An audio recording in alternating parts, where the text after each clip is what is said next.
if we go ahead and travel inside of the kidneys, there are tiny little tubes known as nephron. These nephrons are basic structural and functional unit of the kidneys. A lot of things happens in the nephrons. In order to understand better what's going on with the nephrons, first we must see the pressures that are involved in there and understand how we can regulate things and why is it so essential to regulate things.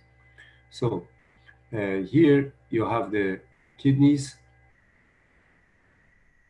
Inside of the kidneys, there are tiny little tubes, all right? And these are the nephrons. And again, the nephrons does a lot of filtration when the blood coming into the kidneys from renal arteries.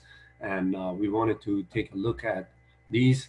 And you need to review your anatomy for different parts of the nephron. Right now, we are looking at the importance of uh, how and why do we need to regulate things to begin with. All right. So, giving you a little bit of introduction. Um, there are different forces that are operating. So, if you have, for instance, your Bowman capsule, all right, and portion of the nephron that is in this side. On this side, right over here, you have the glomerulus and afferent arteriole. So afferent arteriole coming in, and then this is the glomerulus. All right. So there is a force in here. Okay. In general, what is happening is blood as it goes from the renal arteries, they need to get filtered in here. All the waste and all the excess water, excess ions, drugs, byproducts of drugs, toxins, and things like that, they need to get rid of. All right. So, but there is a force in here. This force that is operating in here ultimately is coming from the heart, right? So the heart contract due to the systemic circulation. This blood is going to go through the renal arteries and to the kidneys, and then filtration is going to take place right over here. In other words, the small materials, waste, and all that stuff, they're going to pass through, and you go through the process of reabsorption and all that. But right now, we wanted to know about this rate right over here. Now, let's face it, if you don't have any regulation and the heart is beating so fast or the contraction is higher and so on, this force right over here is going to be a lot higher. This is going to have higher amount of force in here. Okay, so in other words, more of these and a lot of force is applying in here. So if they're going too fast in here, all right, that's a problem. Why is it a problem? Because it does not allow for reabsorption to take place. So the first process, so let's go ahead and take a look at three processes that is happening in here. All right, there's three processes happening. Process one is called filtration. Filtration happens based on the size only. In other words, smaller material pass through, large material can't. Process two is called tubular reabsorption. So in other words, the things that you need of, the things that you want, water, ions, things in that nature needs to get reabsorbed through the parts of the nephron. All right, and the process three is secretion. In other words, again, toxins, drugs, hydrogen ion, things like that nature, you don't really want it, so they need to exit through the nephrons. Okay. So this is called a tubular secretion. There is three processes that is going on at this point in time. However, if you have this force to be too high, in other words, let's say heart contracts so fast, let's say the stroke volume is so high, whatever the case might be, then these substances on the filtrate, whatever passing in here, this is called filtrate. All right. They're not going to have enough time to get reabsorbed. They're going so fast. So we normally reabsorb about 65% of water right here on the very first part of the nephron, which is called the PCT. If they're going too fast, you might only absorb, let's say, 10%. Very soon you're going to get dehydrated and die because all of this is going part of the urine. Now your urine output is going to be way too much, having a lot of water and other stuff. Same thing goes with other things, glucose. If you don't have time to reabsorb the glucose, all the glucose end up in the urine. All the ions that you need, all the vitamins that you need, all the uh, things that you need to reclaim, they're down the drain. Okay, so you need to have a regulation. What about if the stroke volume is so low or the blood force coming over here from the heart is too low? Let's say the person's heart is not working properly, right? Then what happened is very, what happened is, you know, uh, one of the idea of filtration is to get rid of waste because in our blood there is a lot of waste in here. These are nitrogenous waste and such. So if you don't reabsorb and you don't secrete and you don't have enough force, guess what? Waste is going to build up in our blood, and that is also problematic. So for that reason, we need to adjust. When this force is low, we need to somehow bring the force up. And whenever there is a lower flow, we need to increase the flow and vice versa. So we need to adjust. In order to learn about the adjustment and so on, first we need to understand the forces that are in play. So one of the forces that is involved is called hydrostatic pressure. So let's go ahead and take a look at this uh, hydrostatic pressure. This is in glomerular capillary. So we are looking at it right over here. Now, normal capillaries is about maybe, uh, 20 to maximum 40 millimeter Hg. Average is about maybe 26 millimeter Hg. But this uh, force right over here is pretty high. It's negative 55 millimeter Hg. So the force in this capillary is extremely high. This is because, again, afferent arteriole, it has higher diameter. Efferent arteriole, they have lesser diameter, and therefore they can have a higher pressure in this case. All right. But they are equipped with fenestrated capillaries, so they can pass through and so on. So that's a primary force. 55 millimeter Hg is this primary force coming in. Basically, another way of saying hydrostatic pressure in the capillaries is glomerular blood pressure. So this is the blood pressure. If you somehow you could put your pressure gauge right over here, it will read around negative 55 millimeter Hg. So that's one of the forces in play. All right, that's the primary force causing this filtrate to keep going. But there are two opposing forces that we need to take a look at. All right, one of those opposing forces happen to be hydrostatic pressure in capsular space. All right, in capsular space. Well, what does that mean? Well, let's take a look. Here is the Bowman capsule.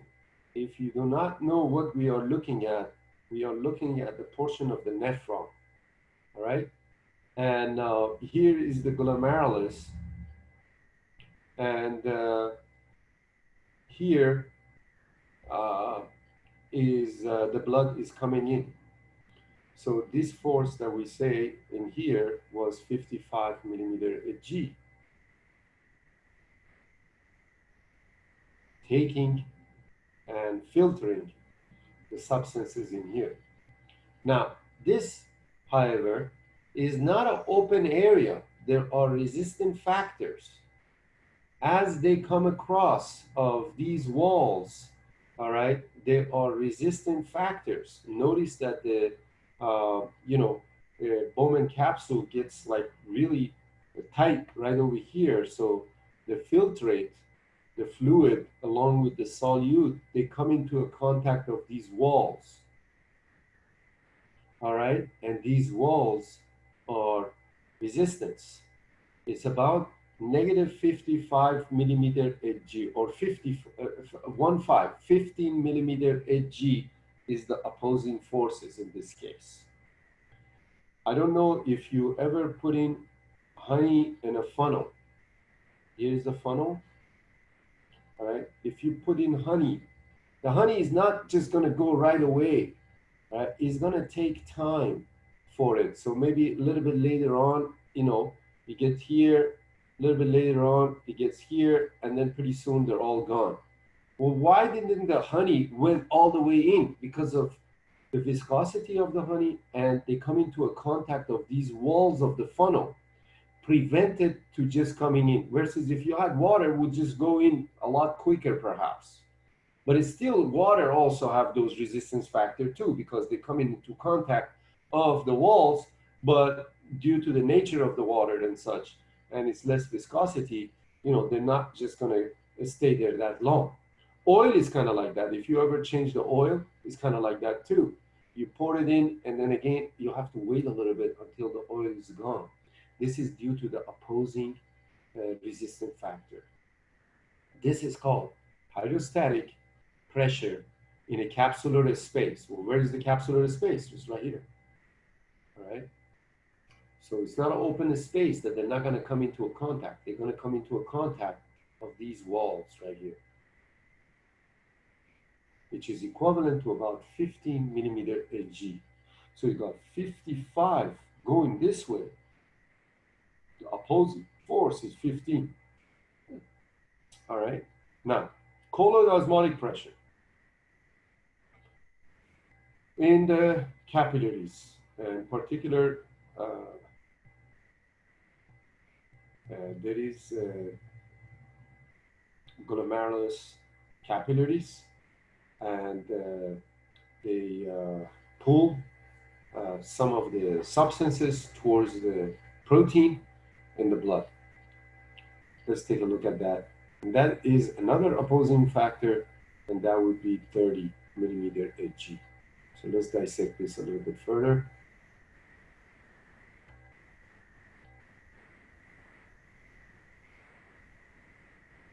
You see, here you have the first part of a nephron that is called the Bowman's capsule or glomerular capsule. And over here you have the glomerulus capillaries. All right.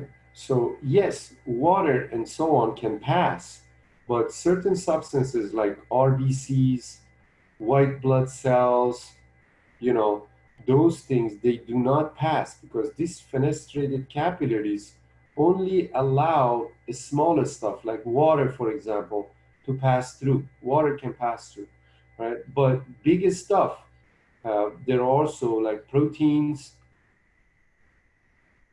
they don't pass because it's bigger than these slits, right? So let's put in the proteins right over here. So these are proteins. Right? So there's a lot of proteins that they do not pass. So water that it passed, and remember this force right over here was a 55 millimeter Hg. The capsular force, when they come into a contact of this capsular wall, was 15 millimeter Hg, which is opposing that force, 55 and 15. This one is 30. So in other words, some of the water, they don't want to go, they want to come back. Why? Because it's pulling towards the solute, which happen to be, in this case, a lot of proteins that are accumulating in here. Eventually, these proteins is going to go back to the circulation. So they're not going to stay here, but while they're doing the filtrate, it's pulling some of the water back. But is any of the water going back? No, it's not. Why not? Because of this force is high. Because of this force is high. Because the pulling force is about 30 millimeter Hg. So when you add up 30 and 15, that gives you 45 millimeter Hg opposing force. But our primary force is 55. So 55 minus the 45 opposing the two opposing forces. What do we get? We get 10 millimeter Hg, which is called net filtration pressure. So that's how you calculate the net filtration pressure. Two opposing forces, you add them up, and then you subtract it by the major force, hydrostatic or blood uh, pressure. In this case, in the capsular, in the glomerulus, and that would be giving us a total of net filtration pressure of 10 millimeter Hg, which is normal. This is a normal pressure. It's not too high and it's not too low. This is what you need to maintain. What if the net filtration pressure drops? If it drops, what is telling you either opposing pressure is too high or the hydrostatic pressure or the blood pressure is too low.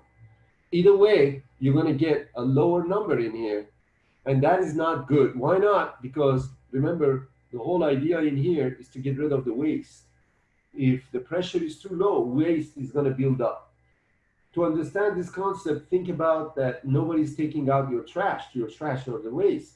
You're putting it out once a week so they could come in and take it. Let's say there's a strike going on, or they don't have the money to pay them, and so on. Nobody's coming up picking up your trash, so the trash is going to pile up.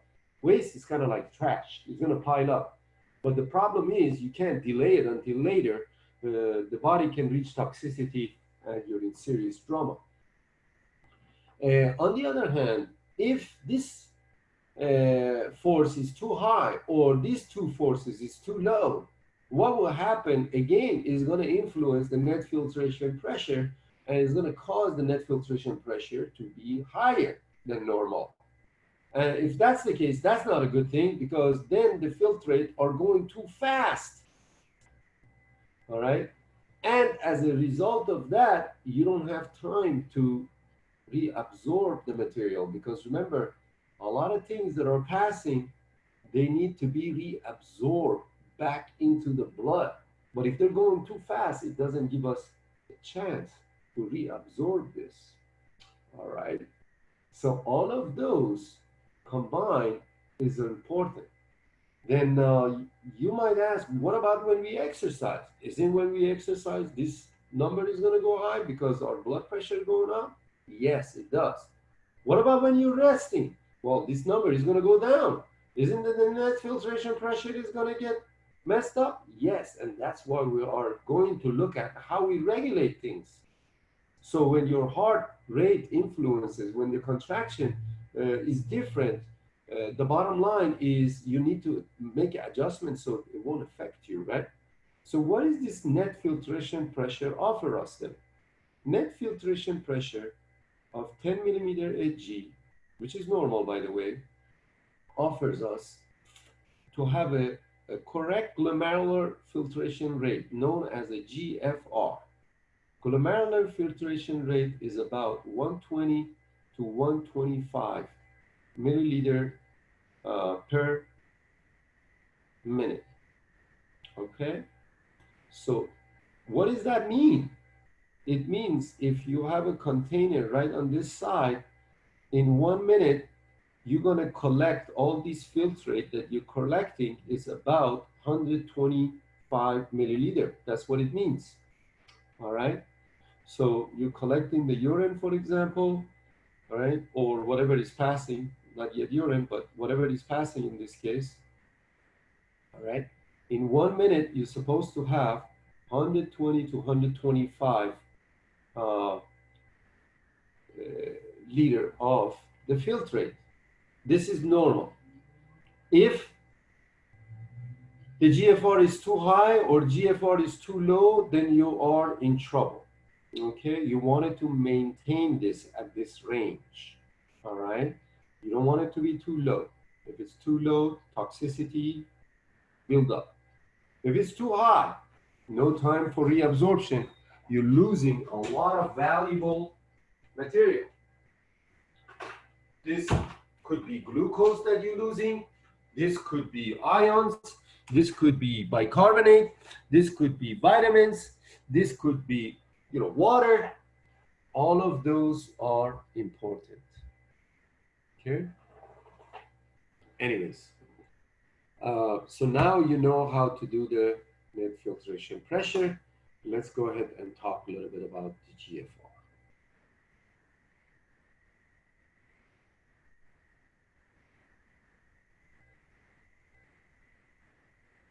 So this is the same ideas in here. It's just showing you the two opposing forces and one primary forces and how you calculate the net filtration pressure. So go over it, make sure you understand how you calculate things, okay? All right, now we need to talk a little bit about regulation of glomerular filtration. So again, normal range is what we wanted to achieve. Now we got to do something. If it's going high, we got to bring it back down low. If it's low, we need to bring it back up and so on. So we got to maintain this in the kidneys. All right. So if the GFR is too high, your urine output is going to be too high. Why? Because you don't have time to reabsorb. If you're losing a lot of water through your urine, then you're losing the pressure because the volume is lower.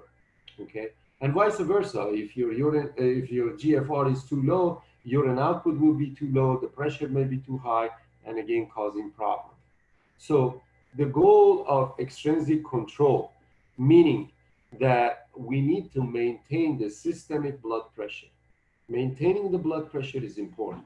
Sometimes people don't realize, but they have a very high blood pressure, and they wonder, oh, well, I have a high blood pressure. How come it's affecting my kidneys?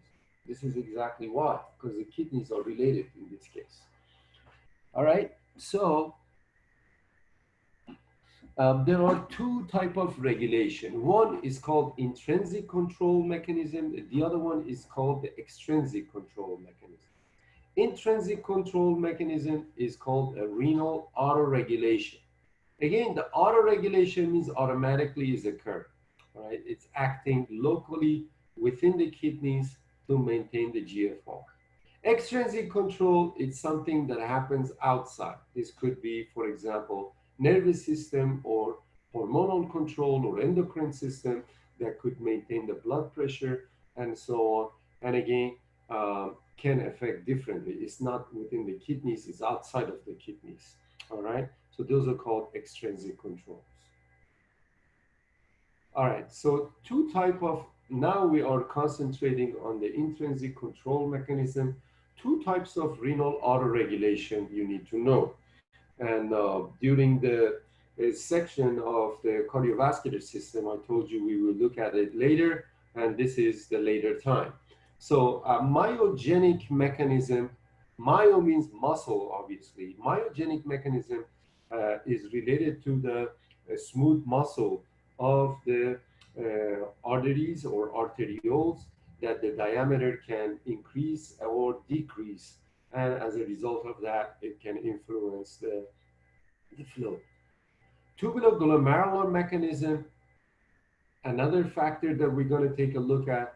And these are, again, you're playing around with the diameter of the blood vessels, but before that happens, there is a detection of osmolarities going on. And as a result of that, you could either dilate or constrict the blood vessels. All right. So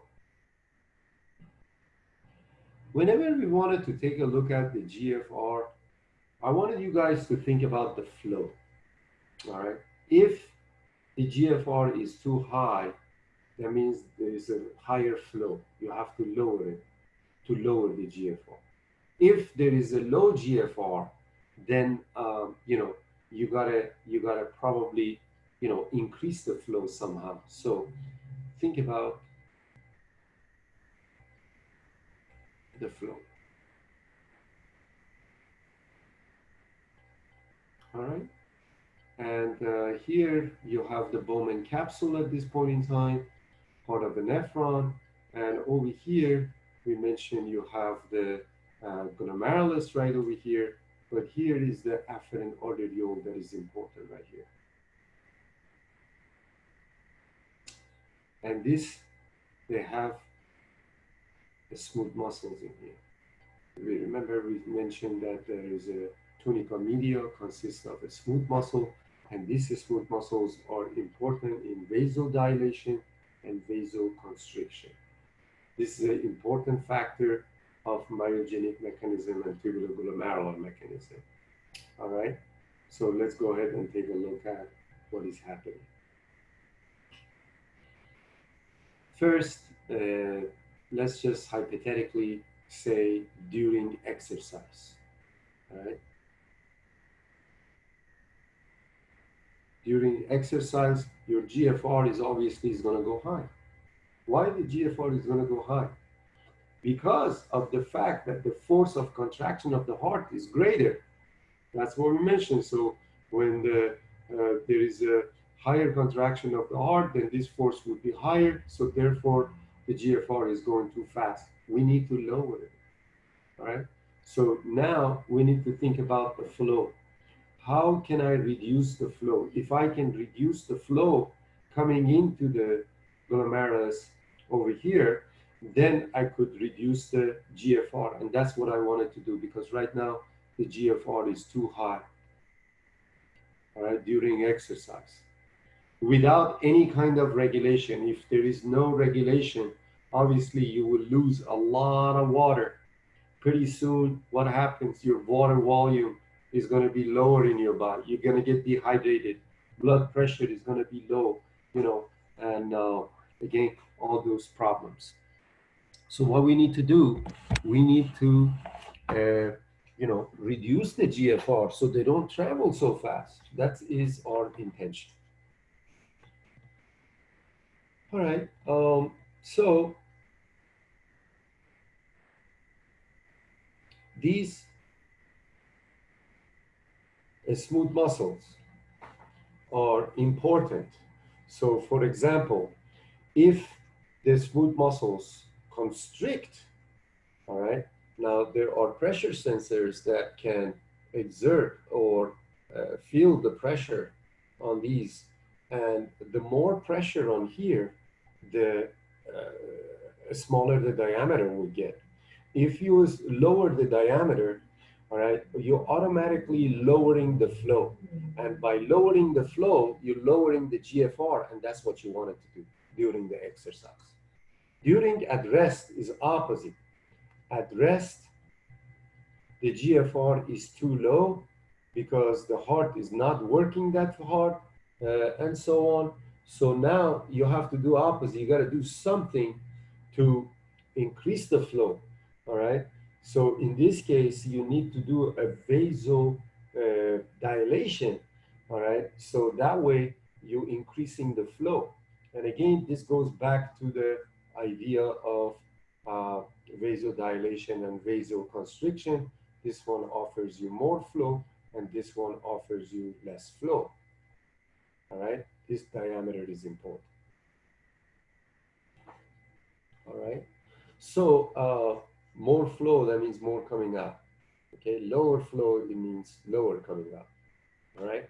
So that's what happens. This is at rest, lower the GFR. We wanted to increase the GFR. Well, how do we do that? By increasing the flow, by vasodilation.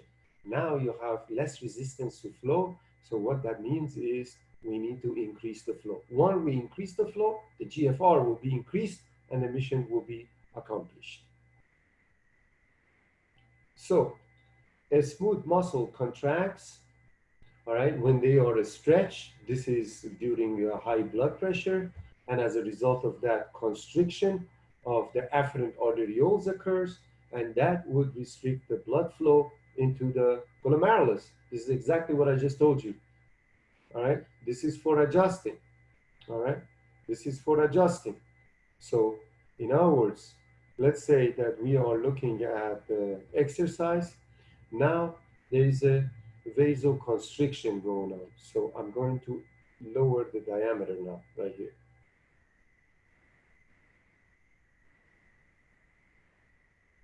Now the diameter got smaller.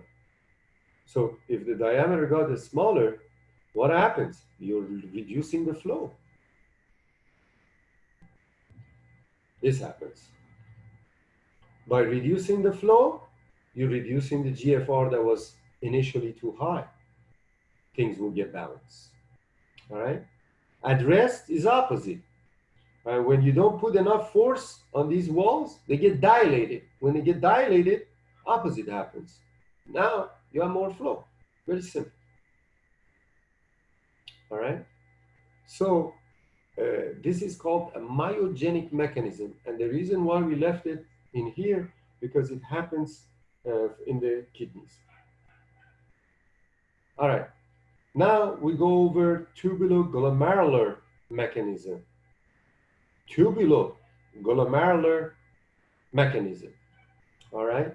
So these are dependent on the macula densa cells. All right. And they respond to the osmolarity, in this case, filtrate of NaCl. Let's go ahead and take a look at these macula densa cells. All right. See what they are and so on. And we could go from there.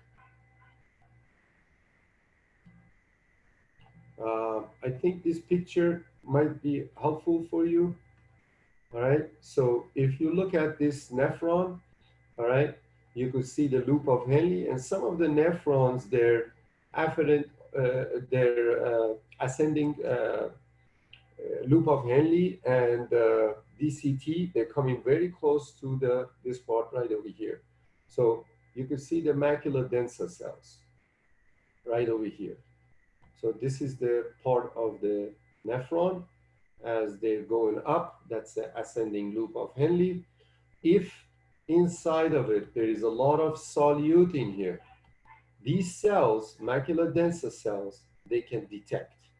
They can detect the amount of sodium chloride or solute. All right? And that is what they do. Now, as far as what happens after that, they can release vasoconstrictor chemicals. So again, when the GFR is too high, all right, in other words, material is just passing through this really quickly, all right, and this ascending loop of Henle normally is permeable to sodium chloride. That means sodium chloride can get reabsorbed into our blood, but because they're going so fast, they're not. All right, so they're remaining here. So that means that there is a lot of solute in here. They can detect that, right? And as a result of that, they can release vasoconstrictor chemicals, and vasoconstrictor chemicals is going to constrict this afferent arterioles. And once you constrict the afferent arteriole, exactly same thing is going to happen as a myogenic mechanism. In other words, they're going to reduce the flow, and as a result of that, you're going to reduce the GFR, and as a result of that, you're balancing things because the GFR was too high on this phenomenon. Opposite can happen as well. In other words, the GFR could be too low. If that's the case, then there will be a lot of sodium chloride absorption, and the osmolarity is not going to be as much in here. So I guess I have to, erase a lot of these and think about that. And therefore, there's going to be less of these available and less vasoconstrictive chemicals. So therefore, vasodilation is going to happen. So those are the two auto-regulation. What does that mean? That means automatically it's going to happen. All right. If I'm going too fast for you, if you do not understand, this is where the weekend comes in. This is where the Friday comes in. This is where the outside time comes in. You could review the material over and over again. This material is not meant for me to tell you one time and you can get everything in one shot. Do not get frustrated. Do not get intimidated. Just slowly go by your pace. Go and draw these things like I do. Pause the videos. Look at it several times, at least 10 times, at least 10 times. All right. If you do that, you might get it in the second time. You might get it in fifth time. It really depends on your learning. You all can get these. All right. It's not complicated. It requires you to work on it and understand it. Now, what if you choose the other way? You try to memorize. Okay, I memorize this thing happens here, this thing happens there. Uh, all I could tell you, you're not going to do very well on the final exam. So the choice is yours. You could rely on looking things up and hoping that I will ask you some questions that you could get by, or your final exam is going to be even more understanding, just like the previous exam. All right. Some of you guys mentioned that you did a lot of work, but you don't know why you got them wrong, or you thought that you knew it, but it was confusing. All of those confusion comes for a reason. It's because you didn't understand the material. That's why. All right. You try to memorize, you try to, overlook it, and you thought you were comfortable, but you weren't. That's why. Okay. Anyways, that's the idea between for the uh, macula densa and also the intrinsic control mechanism, tuberoglomerular and also myogenic. We are done with pretty much that. Now we're going over the extrinsic control mechanism. Extrinsic control mechanism is related to the hormonal control. And one of the pathway or the physiology that you need to know is called renin-angiotensin mechanism. Renin-angiotensin mechanism. This is very, very important to understand that as well. All right. So there are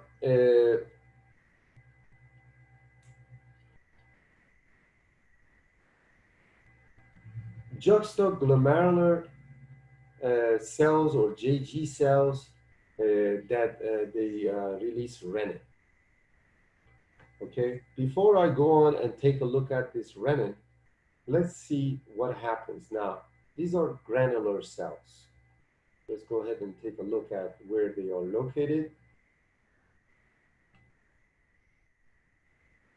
Let's go ahead and erase these. Right.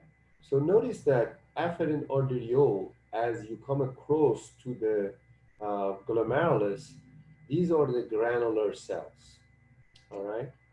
And because they're right next to, next to glomerular complex, these are called the JG cells. Sometimes we refer to as JG cells. All right, so look, these cells right there, these cells. So these are special cells that they have endocrine activity. What that means is they can release their content. In this case, renin. All right. Now, what is the renin is going to be? Let's take a look. Okay. And another thing I wanted to tell you is now on, we're just going to refer these two as JG cells because it's easier. Rather than saying granular cells of the juxtaglomerular complex. These are next to the glomerulus, all right? So we call it JG cells. They release renin whenever the blood pressure is low. So again, there are sensors in here that they can detect the blood pressure. When the blood pressure is falling, let's say you donate the blood, the pressure will be low. Right? JG cells, they're going to produce renin. They're going to release renin. All right? So say, for example, these are the renin. Now what? Now this renin is going to be in the circulation. All right? And is going to do something. All right? Is going to convert angiotensinogen to angiotensin 1. So let's go back to what we discussed before, and that was I believe right here. So angiotensinogen with the help of renin is going to become another molecule. So think about angiotensinogen, that is plasma globulin. Say, for example, this is this shape.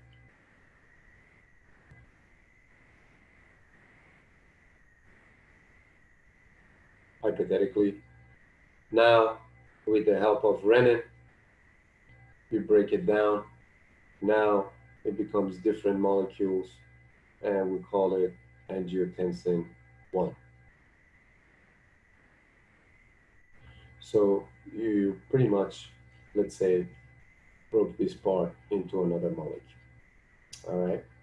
Now, angiotensin 1 needs to get converted into angiotensin 2. And this is where you need an enzyme.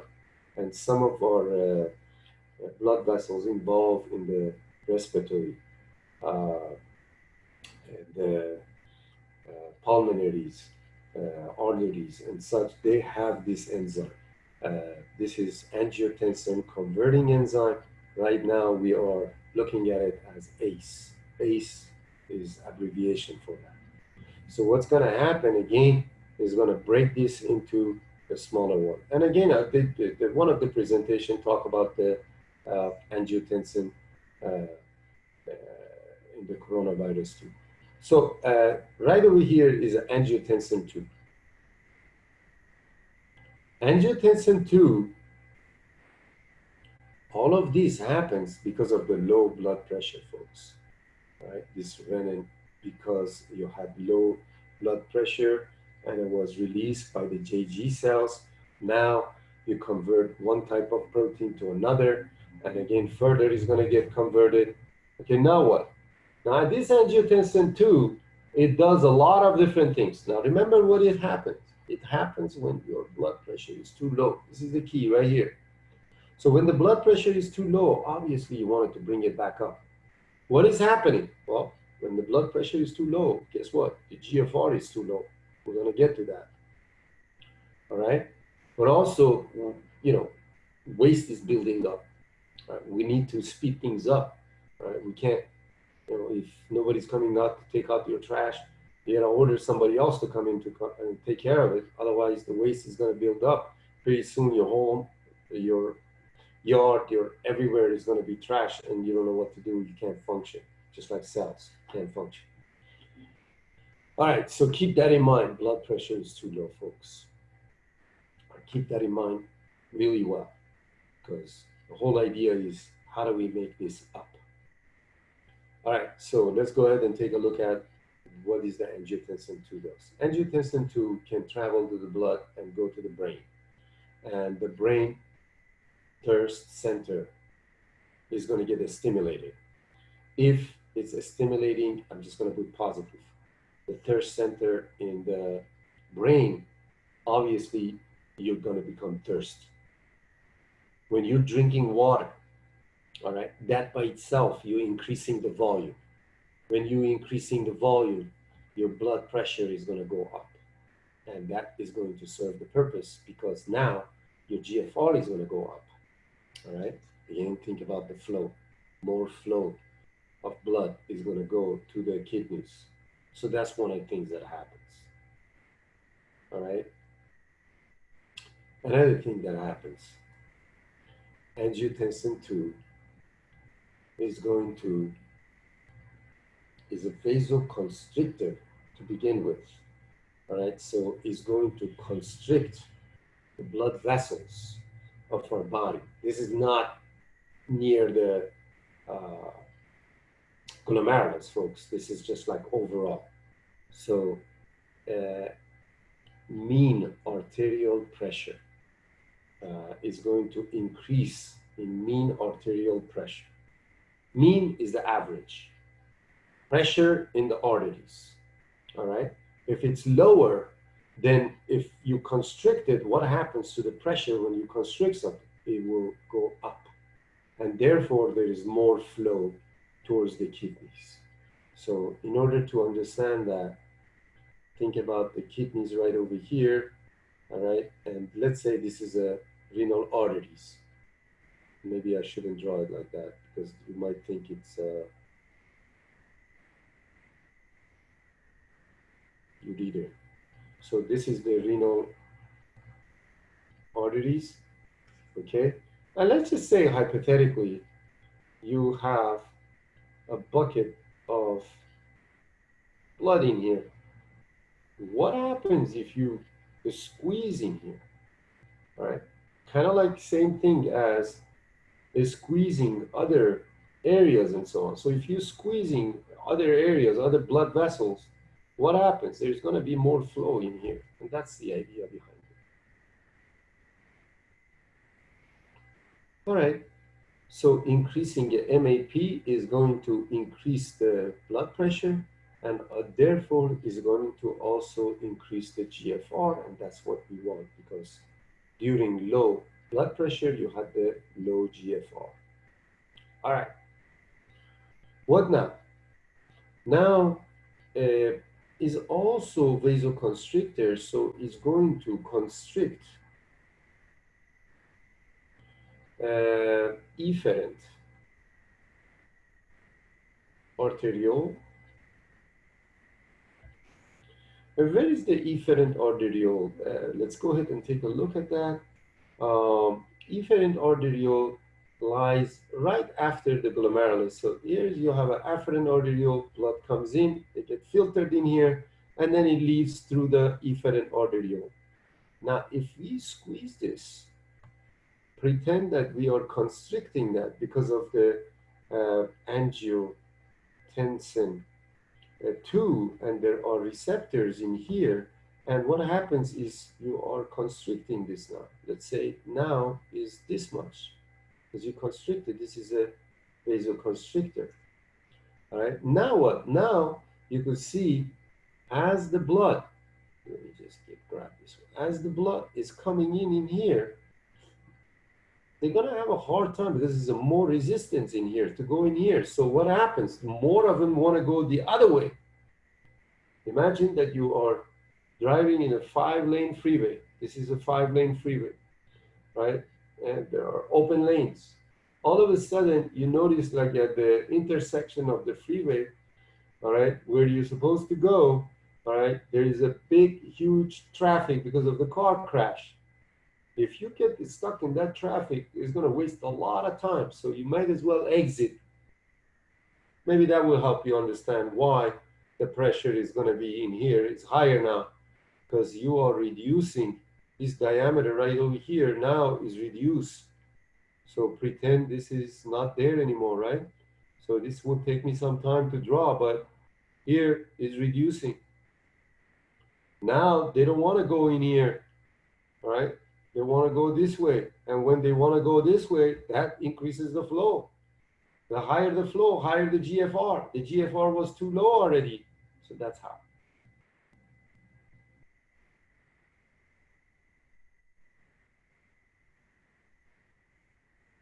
Next, where the GFR is important.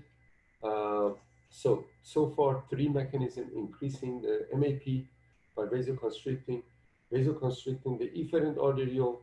So now there's more flow, and also the influencing of the third center. The last two is the stimulation of aldosterone. I should put adrenal gland, and a stimulation of uh, posterior pituitary,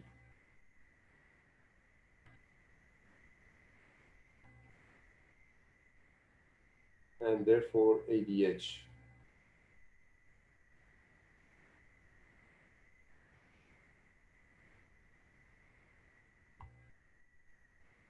All right. So those two is also a way that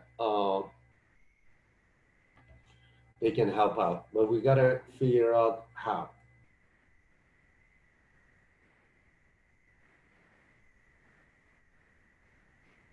Zoom recording. So earlier we discussed about the uh, the different parts of the nephron. We are looking at this right over here is a collecting duct uh, and the DCT. There are certain cells in here that they respond to the hormone.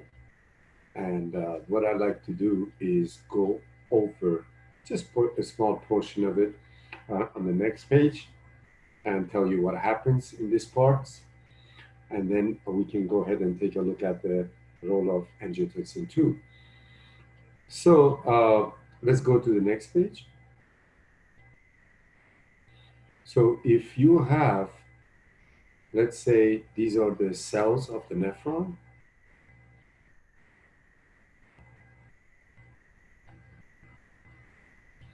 and within the vicinity you have, uh, you know, peritubular capillaries, and the role of posterior pituitary,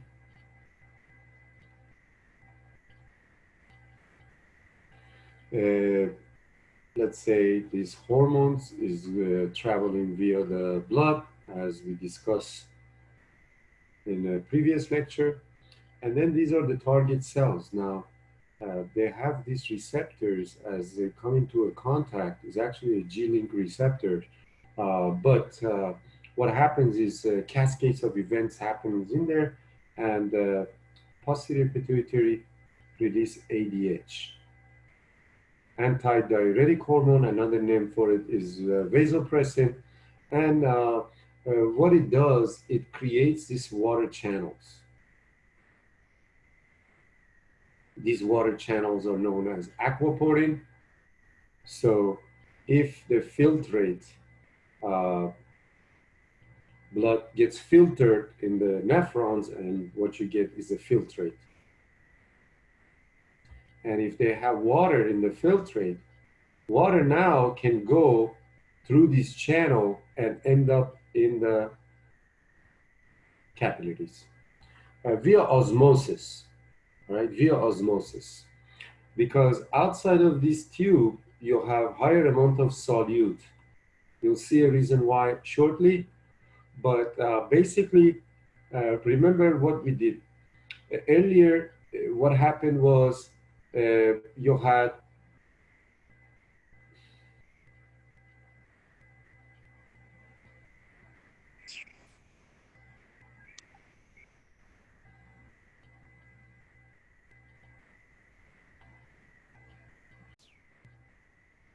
all right. So what happened is the water, it can go in here. Now earlier we mentioned that you had low blood pressure, and as a result of that, you had low GFR because the flow was lower. Now with the help of angiotensin 2, uh,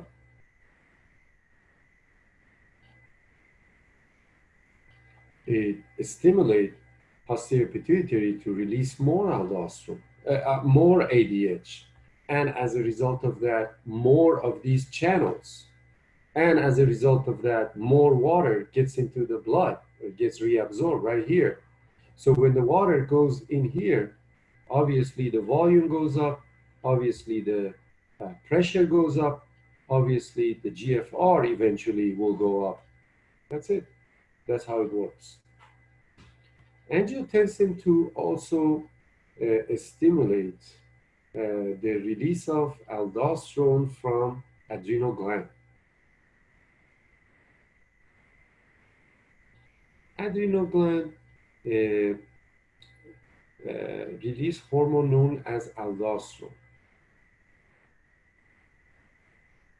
So pretend these are the aldosterone. Again, they can go into the target cells uh, readily because these are the steroid hormones, so they don't need outside receptors. So they could just like boom, go into the target cells. All of those are the target cells, and it could cause the gene to turn on and do a process of transcription and translation. And the outcome, or the protein, which is chain of amino acid putting together, happen to be sodium potassium pumps. So you're making a lot of these sodium potassium pumps.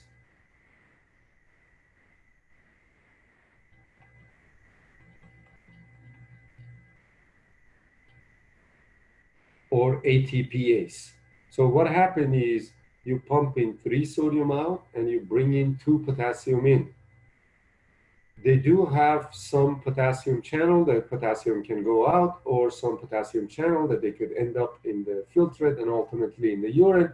But because it's 3 by 2, and some of the potassium is ending up in here, so there will be a lot of solute in here. When there is a lot of solute, this goes back to the process of osmosis.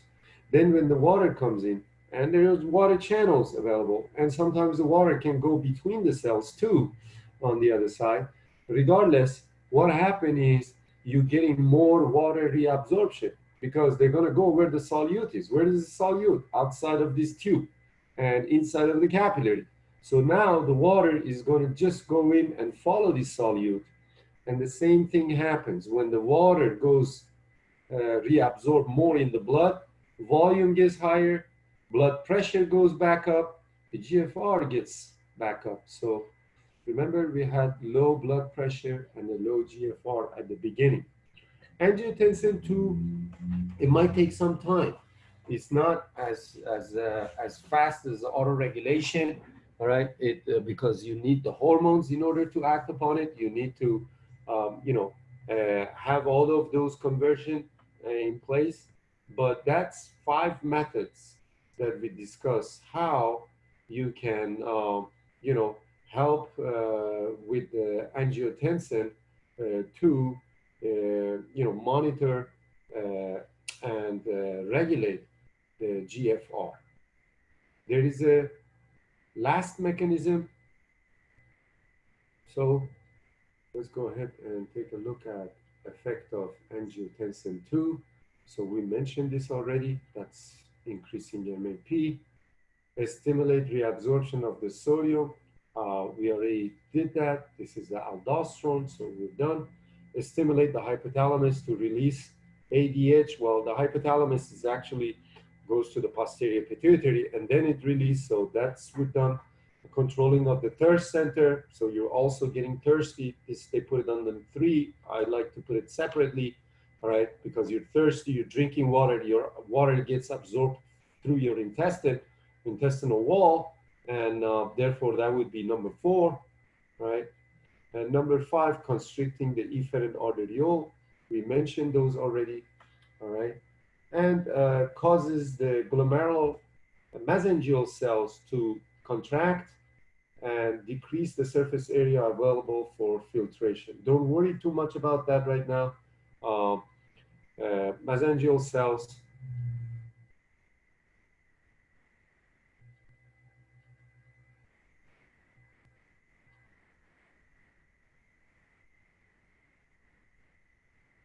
you can see these are the mesangial cells right over here.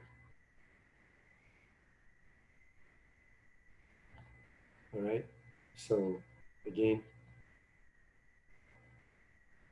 this is an apparatus next to the glomerulus, obviously. All right, so when it says glomerular mesangial cells to contract, basically they're squeezing, right? So when they're squeezing, they reduce the surface area, and therefore there's going to be less chances for the filtration. Okay, um, so renin-angiotensin mechanism. Don't worry about the receptors. I'm not going to talk about that too much, but I told you, what it can do. I think that would be sufficient. Let's go to the 4th mechanism. So far we looked at myogenic mechanism. We looked at tubuloglomerular mechanism. These were the intrinsic control, happens automatically, part of the autoregulation. All right. So this was manipulation of the smooth muscles, was critical to sense the pressure changes. So in a way, you could think about like, you're holding on the hose and the hose has water running in it, and your eyes and ears are closed, and but your fingers is holding on that tube, so you're feeling the pressure.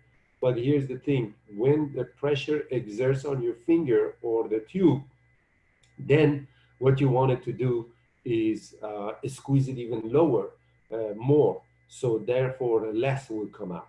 Okay, and that's the idea behind it. And vice versa if you want to have more come out. Tubular glomerular mechanism, they detect the osmolarity, as we mentioned. The more osmolarity in the tube, they will release more vasoconstricted chemicals. So vasoconstriction is going to happen, and opposite, vasodilation in case there are less solute inside.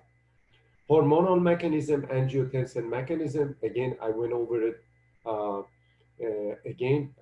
That's what happens in terms of aldosterone, what happens in terms of the ADH and all that.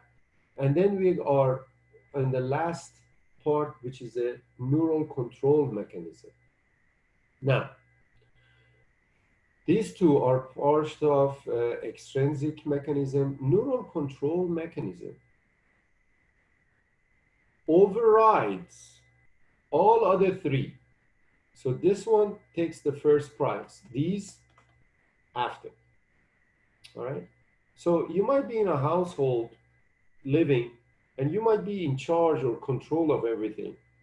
Let's say the kids, they're going to come and say, oh, can we go to the Disneyland? They want something, but you're in charge. You're going to say no. Can we go out in a concert? No. Can we go out in a party? No. Everything is no these days, right? Right. So you are in charge of what goes down. In this case, everybody wants to do what they wanted to do, but you're taking a stand and you dictating what should be done. Hey, social distancing or whatever the case might be, places are closed, we can't go. All right. So let's go ahead and take a look at the neural control mechanism, and then we can have a better idea of what's going on.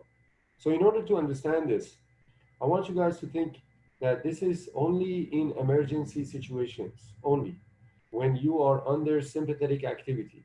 Sympathetic activity, severe emergency. Let's take a look what is happening. First, I want to give you a scenario. By the way, neural control mechanism is a sympathetic system. That's what it is.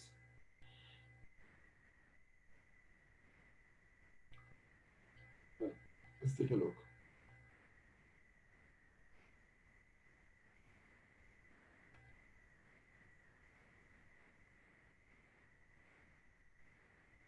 Let's say a person gets stabbed and he's losing blood. Obviously, your blood pressure is going to be lower because you're losing blood. Obviously, your GFR is going to be lower because the flow is low. Flow of blood going to the kidneys and glomerulus ultimately. And if that happens, we already mentioned, without any regulation, if the GFR is too low, waste is going to build up, and pretty soon you're going to have a renal failure.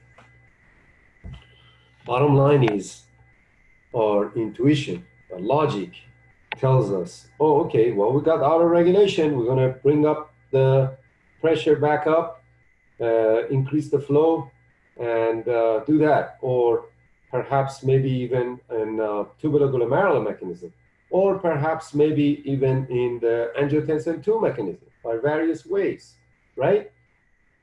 No.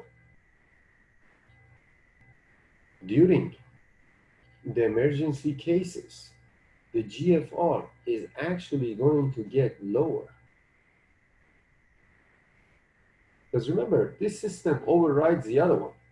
The other ones are saying, let's go to here, let's go do that, let's go ahead and increase the rate. No. Sympathetic activity taking place, norepinephrine is releasing, and vasoconstriction is happening. And as a result of that, the GFR is even getting lower. Okay? So we know now that, if that continues, the person is going to have a kidney failure for sure. All right. But why is the reason for that? Why is the GFR they want it to be even lower? It's kind of like not a negative feedback, because the negative feedback is telling us that GFR is supposed to be going higher when it's low. Yes, eventually, yes, but not right now. Because there's a sympathetic going on, sympathetic activities going on. A person got stabbed and he's losing blood. So let's analyze.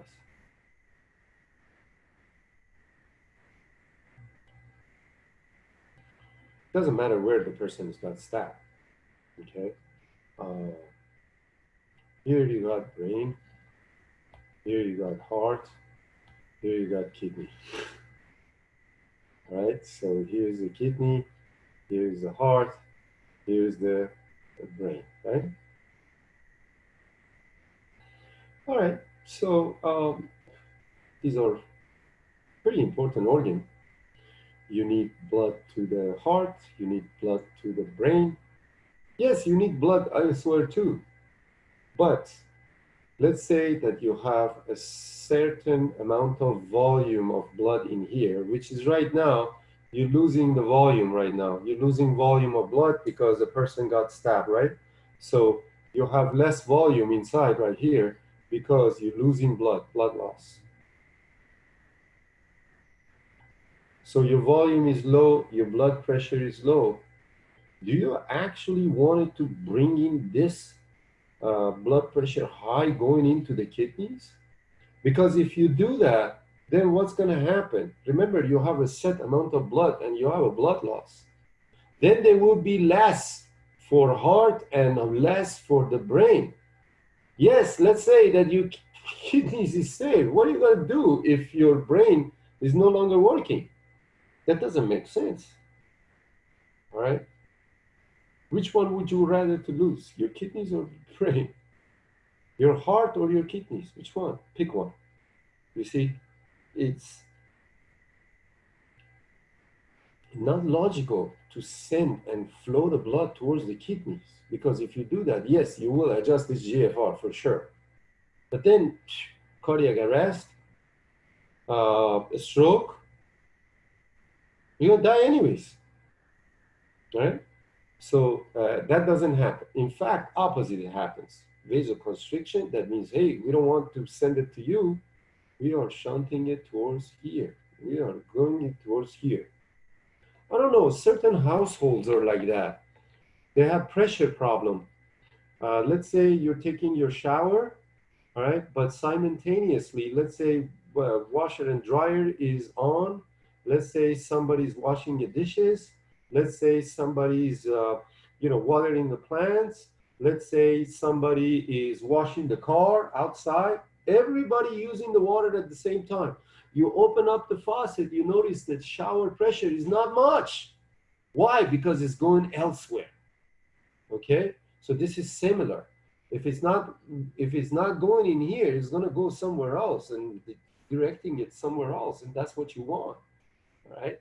So but at one point in time you yell out loud, hey, I'm taking my shower, please turn off your water, or don't water the plants now, or whatever the case might be, and then you realize your shower is going to work fine after they shut off the water. And that's exactly what is happening. So the GFR, it does need to get adjusted. All right. So for that, probably you need a IV.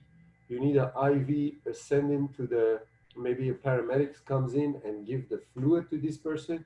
By increasing the fluid, you're increasing the blood pressure. And by increasing the blood pressure, you're adjusting the GFR that way. Again, this was emergency situation, but it overrides all other systems, because if you save the kidney, it doesn't make sense to have more blood for the kidneys and not for the brain and the heart. And physiologically, that's what happens and makes sense to what happens.